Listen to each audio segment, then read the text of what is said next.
Hey everyone, my name is Penny Zanker, and it's time to reset. This podcast goes beyond just navigating change. It's about new ways of thinking about how you can approach challenges, how you can shift your mindset when needed, create some space and grace for yourself so that you can rethink, recharge, and reprioritize when and where needed. Are you ready to unlock your full potential? Thank you for hitting play and sharing this next episode with me. It's time to reset. Hello and welcome to Take Back Time. My name is Penny Zanker and I'm your host. And today I'm excited to talk about excellence and what it is to work towards excellence. And I'm looking for the best people, the people who are going to challenge you to think differently, that are going to give you new insights. And today is no exception. I have McNeil with me, and he is a financial guru in the sense of he's been a leader in the financial industry for more than 17 years in various different leadership roles. So he's bringing, that expertise to us and being in these roles. And he's currently Senior Vice President of Operations for a community reinvestment fund, where he leads an enterprise operations, which includes asset management, customer engagement, data management, analytics, fund administration, learning and development, loan servicing operations. Whoa, he's pretty much in charge of the whole thing, people. That's why excellence is so important. So I can't wait to hear his perspective on that. And he has a new book that's just come out, My Great Aunt Edna, and we're going to hear more about that. So Mac, welcome to the show. Thank you, Penny. I appreciate it. Excited to be here. Well, I'm excited to have you because that is something, excellence. I think that it's something that we all want, or we think we want it. We're not sure we want to put the effort to get there. And maybe we're not even sure how we get there. Maybe we get caught up in perfectionism and make a misunderstanding about perfectionism and excellence. So maybe we could start there. What would you say is the difference between perfectionism and excellence? Oh man, that was very interesting that you started out with that one, because that's the core of what I talk about in the book, is that the spirit of excellence is actually in the how.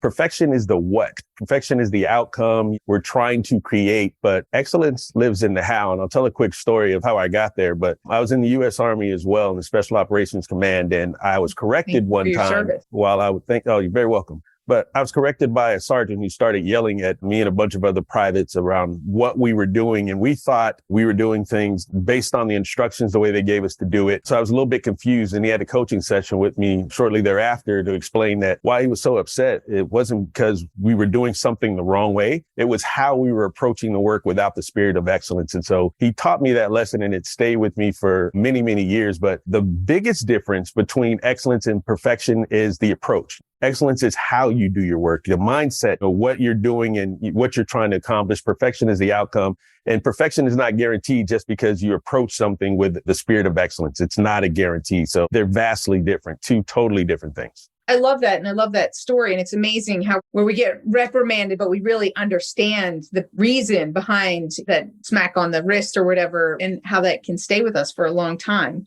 So they said it wasn't that you were doing it the wrong way, right? That you weren't bringing that spirit of excellence. So let's say we have a process defined, and that process has a series of steps. Give us an example, because I want this to get it deeply. Is it only about mindset, or is there another element to it that in these 3 steps or 4 steps, right? So help me understand, what is excellence if I'm following a process? Yeah, great question. And I actually lead process governance as well in my organization right now, but very close to that. So as outlined within, I'll give an example, like sending a wire, for instance. There's a process for sending a wire. Depends upon the role that you play within that process. There are many stakeholders. And of course, the mindset is the beginning of it.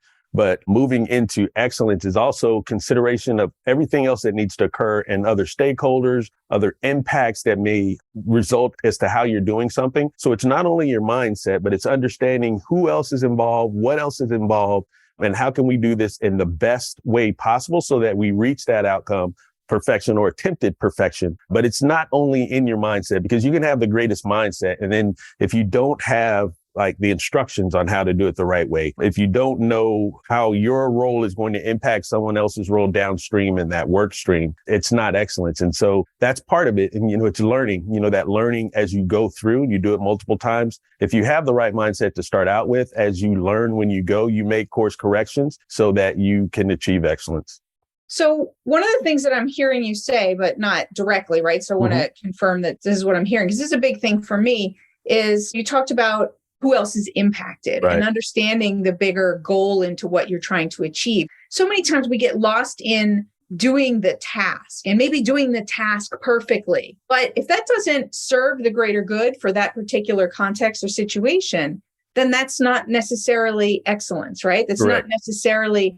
So to me, there's this element there of having an understanding of what the big picture is. So you mentioned who's involved, but also what's the ultimate purpose that you're looking towards. And it requires us to think a little, right? It's how we think about things and not just, now I'm going to maybe contradict something that in the military, right? I was going to say not just about taking orders and not just about following the process or the practice. True or not true? No, it's very true. In the military, a lot of people think it's really about taking orders, but they gave us an order. I'm going to use this example again. They gave us an order to set up a tactical operations center. And so we followed the order.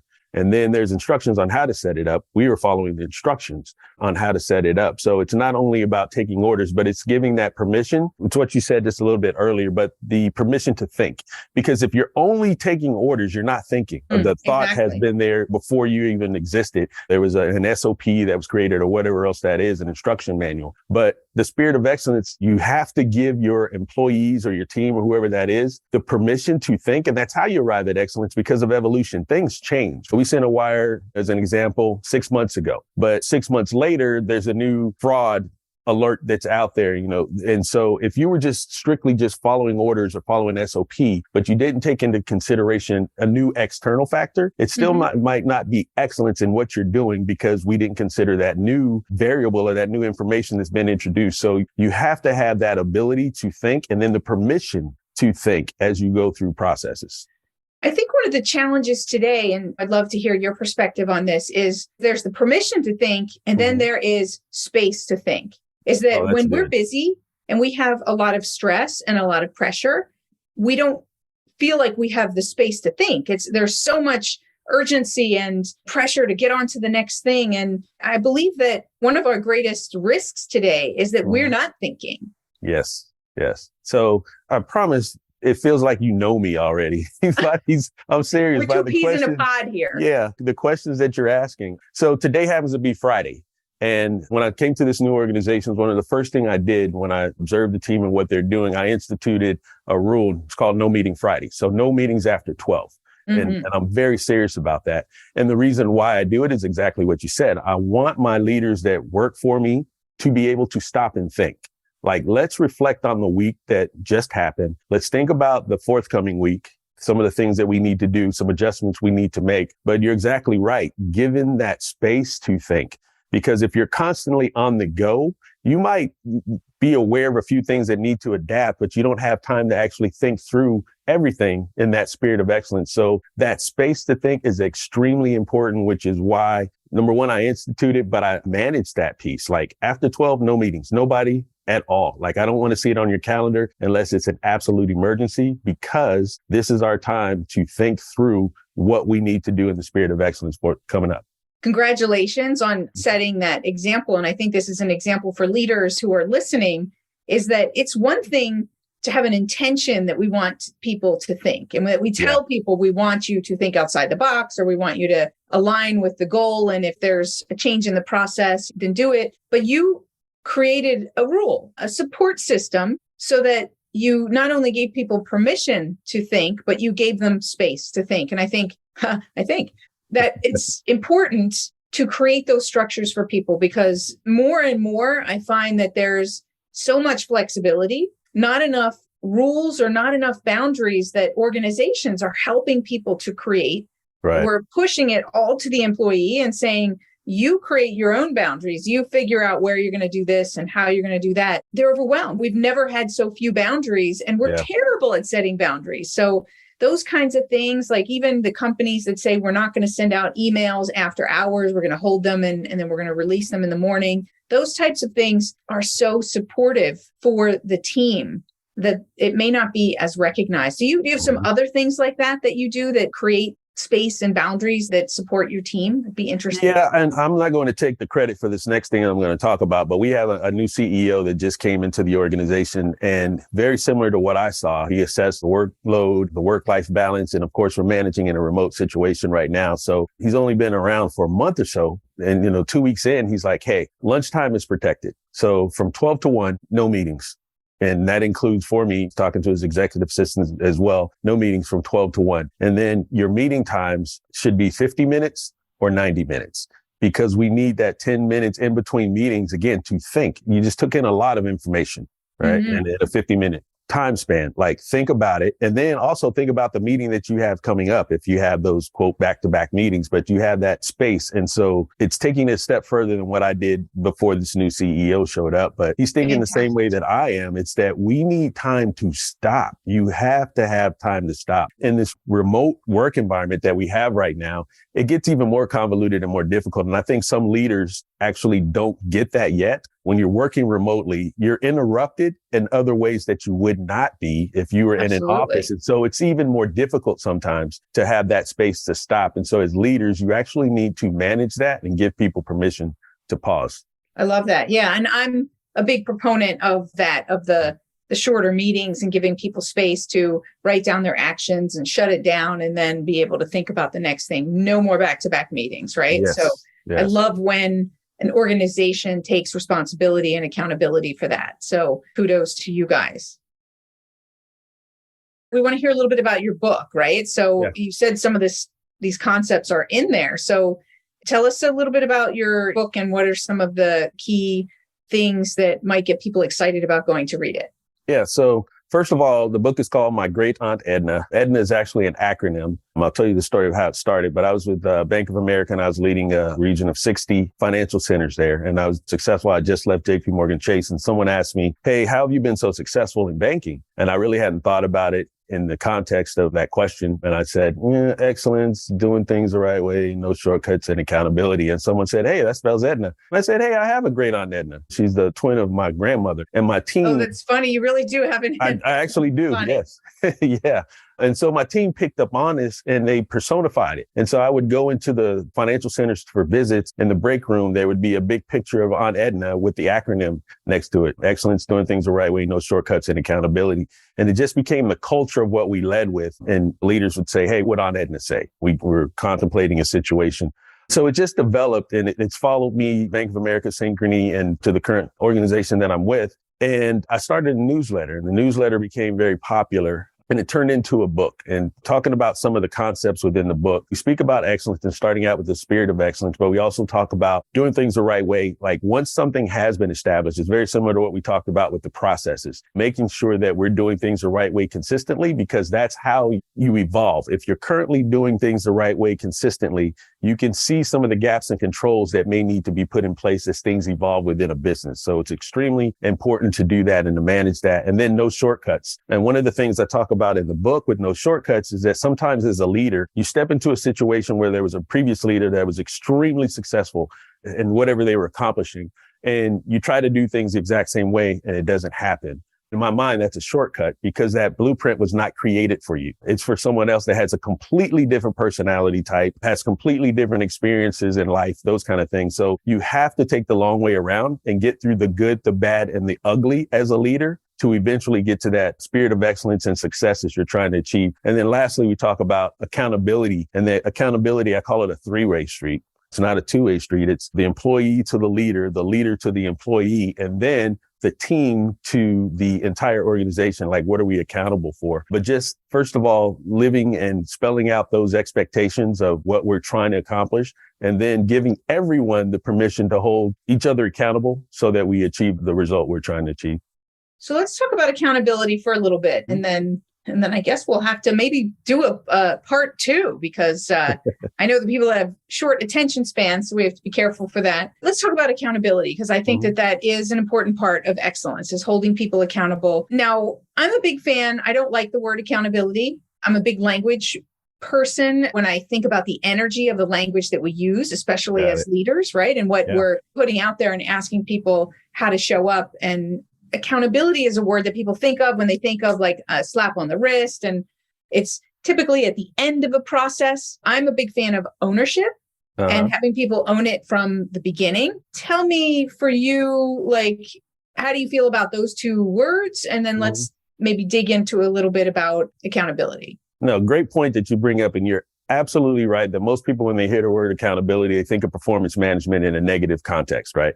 Something went wrong. And so I'm going to hold you accountable. We didn't achieve our goals or whatever that is. And then your next point around ownership, I see ownership as it's a part of accountability. Like you have to own it at the beginning. And that's where the expectations come in. And so one of the things that I do with my teams, I used to do it in January. Now I do it in July because the fiscal year changed in the organizations. But I would have an expectations meeting. And so the expectations meeting was I would tell the team what holding them accountable for, what I'm expecting from them.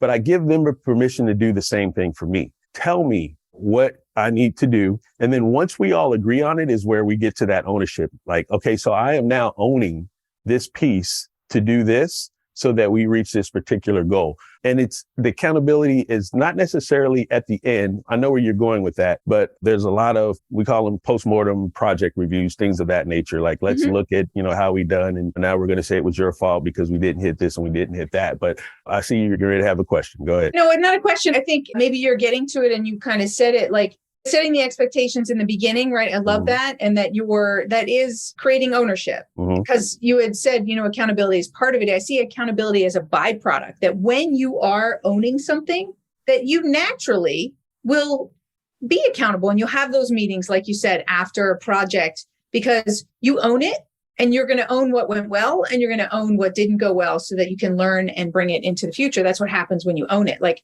I'm a freak about ownership. Like when my kids don't show ownership, like you said, with your sergeant, I think it was, or that situation, something would happen with my son and he would say, well, it's not my fault. Like that drives me crazy because that says it's no ownership, right? Yeah. I don't care that something happened, it didn't go well. I'm not concerned about that, whatever the cost is or whatever, we'll deal with that. I'm concerned that you're not going to own it and then say, here's what I'll do to mitigate it to make sure that it won't happen again. To me, that's ownership, and accountability is a byproduct, right, of that. That's a good way to look at it. And so we're having the same feelings as parents, as leaders, in explaining that you're part of this. And so whether or not the full outcome is your responsibility, but let's hold each other accountable or accept ownership that there's a piece in there that you played that we may need to adjust. I want to talk about that hold each other accountable because I think, and coming from the military, I think that that's a great, I don't want to say metaphor. It's another environment, right? Of that can be like strategies are cross contextual. So if it works there, and I think that you have that heightened pressure, and I'm just curious, like, what have you taken over from the military and what is different? How do teams hold themselves accountable? Because often people, they don't want to speak up. Everybody wants to be liked. They don't want to be that person that's pushing and saying, why aren't you doing this? They push it up to the next level and say, you do it. It's your job. Yeah, so I'll start with the military. The military, of course, we have certain regulations and, it's tied to legalities as well when it comes to accountability that could actually impact you outside of the military later on. So there's a structure within the military that accountability is extremely important. But here's the point that I want to make that I tie together. It's the why it's important that I translated from the military into the civilian world. In the military, the why is life and death. And of course, you can't translate that into the civilian world unless you're talking about police or fire or something of that nature. But it's still the why. The ownership or the accountability is extremely important. And that's what I do with my teams. We talk a lot about the why something is important and then what's your role in it. And that way you can tie it back to purpose. Like, why are we doing this in the first place? If you're just telling someone, this is your accountability, if you don't do it, this is the outcome, but there's no why explained, it doesn't resonate. And you're not actually leading at that point. And the way I see it, it's really management. And there's a huge difference between management and leadership. But that's something that I've taken from the military that I utilize in the civilian world, but just within different parameters. So how do you do that? Let's say you're talking to somebody who's not a leader or at a leadership level. I mean, we can all be leaders at whatever level we're at, but let's say you're talking to somebody who's at one of the lowest levels of maybe doing data entry or something within the organization that as the structure is organized. How do you help that person get the why for the work that they're doing? Because maybe they're the furthest removed, right? Yeah. So that's why I'm stating that. Yep. Great question. So first thing is that you have to know the individual that you're speaking to. And so I'm a firm believer in personal relationships where you know them and you allow them to know you as your person, not necessarily as a leader. And this goes a little bit back to my military days, but I was in psychological operations. And so understanding the person or the entity that you're getting ready to speak to is extremely important before you start to speak to them. So if you understand the person and you understand what makes them tick and what makes them happy, those kind of things, it helps in the conversation. So that's step one. Step two is you can't just tell someone the why. You have to allow them to self-discover the why. And that's through a series of questions, open-ended questions. So you start, you can say so tell me about your daily routine. Like, what do you do? And then they tell you about the daily routine and what they're doing. Okay. So where else does this go? This information that you're putting into this system or whatever. I'll use data entry as your example. Where else does this information go? And allow them to speak. And if they don't know, they ask questions, you fill it in. Mm-hmm. And then what you're doing is what you just said earlier in the interview is you're helping them to see the larger picture, the big picture, because it's easy for people to get caught in their day to day and only realize what they do and don't understand the full impact to the organization or even broader. Like in the organization I'm in right now, it's community reinvestment. Our constituents are extremely important, the borrowers, the end users. So helping someone understand what they do helps them get to the why of why we're doing it to begin with. And so then you can get to the ownership, because you're right, at the lower levels, sometimes they don't own it because they're thinking, I don't have an impact. Like, I'm not that important. Why are you even concerned? But you have to help them understand their role in the larger picture. Absolutely. I love that. We're almost out of time. I just want to say, I love the fact that you talked about self-discovery and helping people that it has to come from them. People support what they create. And if it comes from them, then that's where the ownership begins. So I absolutely love that.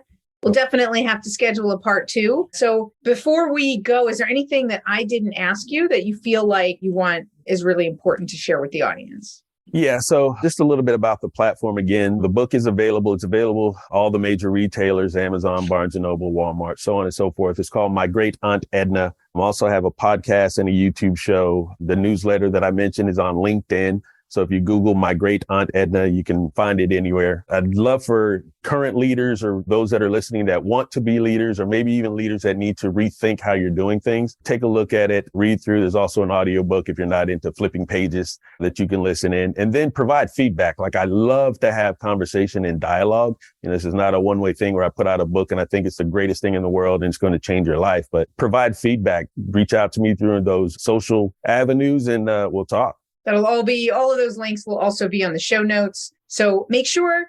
So thank you, Mac, for being here and sharing your expertise. Thank you. I appreciate you having me, Penny. And thank you all for being here. And remember, the key thing is about excellence, is about how you embody what it is that you're doing in your attitude, in your approach, and keeping that big picture in mind. So many great nuggets from today's show. In the spirit of Mac talking about feedback, let me know what your feedback is, how you're doing. Make sure you subscribe to the podcast so you can get updates, and let me know what other topics that you want to hear about. So my name is Penny Zanker, and this is Take Back Time. We'll see you in the next episode.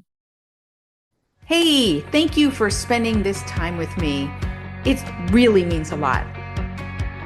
If you're feeling a little off, distracted, overwhelmed, stuck, or just out of sync, remember that's your signal to reset. And that's all it takes, just recognizing one reset moment at a time. So stay tuned for more tips, tools, tricks, stories, strategies, all here on Time to Reset. We'll see you in the next episode.